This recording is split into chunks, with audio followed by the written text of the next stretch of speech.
دیکھیے، مسئلہ ہے اصولی. ہم پی ٹی آئی کی اکثریت کو تسلیم نہیں کرتے. تمام سیاسی جماعتوں اور اس وقت پی ڈی ایم کا ایک متفقہ موقف رہا ہے کہ یہ دھاندلی کی پیداوار حکومت ہے. اس لحاظ سے یہ جائز حکومت نہیں. اور اگر کوئی ادارہ بھی ان کو سپورٹ کر رہا ہے تو وہ بھی ہماری نظر میں مجرم ہے. پھر جو دھاندلی سے آئے ہوں ان کو حق کیا پہنچتا ہے کہ وہ ہمیں منصفانہ انتخابات کے لیے قانونی مسودے بنا کر دیں، انتخابی اصلاحات ہمارے لیے کریں، مشینیں بنا کر ہمیں دیں اور ہمیں کہیں کہ یہ ایک منصفانہ انتخاب کی ضمانت ہے. تو اصولی طور پر میں انتخابی اصلاحات کے حوالے سے حکومت کے نہ ترمیمی مسودات کو، نہ قانون سازی کو، اور پھر ان کے ساتھ اس موضوع پر اسمبلی کے اندر بھی کسی کمیٹی میں بیٹھنے کو اپنے اصول کی نفی سمجھتا ہوں. اور یہ بات ظاہر ہے کہ ہم پی ڈی ایم میں کریں گے، تمام دوستوں کے ساتھ اس کو شیئر کریں گے، اپنی سوچ کو، اس فکر کو، ان کی بھی سنیں گے، اپنی بھی بات کریں گے. اور اگر یہ حکومت ہم پر اپنے اصلاحات امپوز کرنے کی کوشش کرتا ہے یا اس کے پیچھے کوئی قوتیں ہیں جو آئندہ کے لیے دھاندلی کے منصوبے کو ہم سے منوانا چاہتے ہیں، اس کو قانونی جواز دینا چاہتے ہیں، تو پھر میں اپنے دوستوں کے سامنے اس تجویز کو بھی رکھوں گا کہ کیوں نہ ہم اس طرح کے الیکشن کا ہی بائیکاٹ کر دیں. کیا ضرورت ہے؟ پبلک کو بھی خوار کریں، خود بھی خوار ہوں، اور اس کے باوجود بھی نتائج جو ہیں وہ کسی کی خواہش کے تابع ہوں، کسی کی مرضی کے تابع ہوں، اور عوام کی مرضی جو ہے وہ دری کی دری رہ جائے. تو اس طرح کا 22 کروڑ انسانوں کا ملک ہے یہ، اور پھر بہت بڑی مسلمان اکثریت کا ملک ہے. اس قوم کے ساتھ بند کمروں کے اندر منصوبہ بندی کر کے مذاق اڑایا جائے ان کے رائے کا، اس کا ہم حصہ دار کیوں بنے؟ ہم اپنے ورکروں کو اور اپنے عوام کو خوار کریں گے. تو یہ حوالے سے ایک مسودہ، جہاں تک الیکشن کمیشن کا سوال ہے، حضرت الیکشن کمیشن نے 37 اعتراضات اٹھائے ہیں اس کے اوپر سے، اور اس نے پبلک کیے ہیں. ایسا نہیں ہے کہ وہ کوئی بند کمرے میں انہوں نے کیے ہیں، اور بڑا ایک جرأت مندانہ انہوں نے اس حوالے سے جو اپنا سٹانس دیا ہے. لہذا اب ہم بھی ان کے ساتھ کھڑے ہیں، لیکن ان کو بھی جب پبلش ہو گئے ہیں تو حکومت کے ساتھ کسی بند کمرے میں معاملات کو طے کرنے کی اجازت نہیں ہوگی. اب فیصلہ سیاسی لوگ کریں گے، سیاسی جماعتیں کریں گی.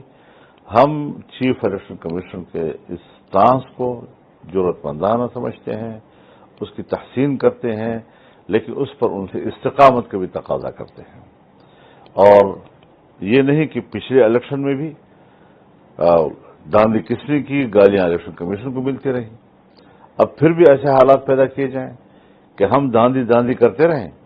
اور مورد الزام سے الیکشن کمیشن کو ٹھہرایا جاتا رہے گا. لہذا الیکشن کمیشن نے بھی اپنا اعتماد بحال کرنا ہے. پچھلے الیکشن میں جو الیکشن کمیشن کی بے بسی نظر آئی، اور اس سے پہلے بھی بے بس نظر آتی رہی ہے، اور اب بھی کوئی زیادہ خود مختار الیکشن کمیشن پاکستان میں نہیں ہے کہ وہ اپنے تمام نتائج اور انتخابی نظام اپنے کنٹرول میں رکھ سکے. لہذا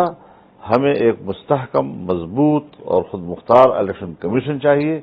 جس پر پاکستان کا نہ کوئی فرد، نہ کوئی منصبدار، نہ کوئی ادارہ اثر انداز ہو سکے. اس میں ہم ان کے ساتھ ہیں، لیکن ہر ایسی چیز کہ جو آئندہ ایک بار پھر ہمیں دھاندلیوں کی طرف اور ایک ناجائز حکومت سازیوں کی طرف دھکیلنے کی کوشش کرے گا،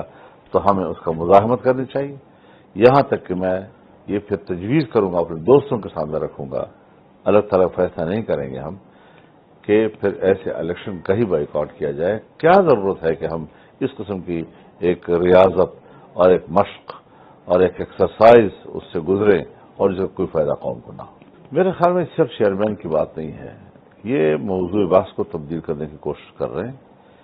چیئرمین نیب ایک فرد ہے، بات تو ادارے کی ہے، ادارہ اسٹیبلشمنٹ کے کنٹرول میں ہے، وہ جس کو چاہے اس کے خلاف کیس بنواؤ، اس کے خلاف تلاش کرو اور ان کے اثاثے تلاش کرو، ان کے دوست تلاش کرو، ان کے فرنٹ مین تلاش کرو، اور صرف ایک ہی پارٹی ہے پی ٹی آئی اور اس کا لیڈر عمران خان جس کو یہ حق حاصل ہے کہ وہ جس کو چاہے چور کہتے ہیں اور پھر وہ چور ہو جائے، سارا ملک کھا لیں، بیڑا غرق کر کے رکھ دیں جی، عام آدمی کے پیٹ سے نوالے چھین لیں، لوگوں کو فاقوں کے ہاتھوں خودکشی سے مجبور کر لیں، گرانی، مہنگائی، ٹیکسز، کیا کیا بلائیں، نہ باہر کا کوئی پاکستان پر اعتماد کرنے کو تیار ہے، تفصیلات بند ہو گئی ہیں، ٹیکس دینے کو کوئی عوام آدمی تیار نہیں ہے، اسٹیٹ پر اعتماد ختم ہو گیا ہے، اس کے باوجود ان کی زبان پہ کوئی آئے کہ یہ فلانا چور ہے تو وہی چور کہلاتا ہے، اسی کو اچھالا جاتا ہے۔ اور اب تو ان کے اپنے جو کارکن ہیں جنہوں نے ان کے لیے دنیا کو چور کہا ہے، اب تو ان کو سوشل میڈیا پہ آپ روزانہ دیکھ رہے ہوں گے، ان کو چور چور کہہ رہے ہیں، اپنے اوپر لانتیں بھیج رہے ہیں کہ ہم نے کیا لعنت کی تھی۔ ابھی میرے سامنے سے یہی میرے گھر میں ایک گزرا ہے میرے سامنے سے پی ٹی آئی کا جیالہ، وہ بیچارہ پریشان کہ ہم نے کیا کیا، ہم نے تو اس لیے سے کیا تھا، ہم نے تو اس لیے سے کیا تھا۔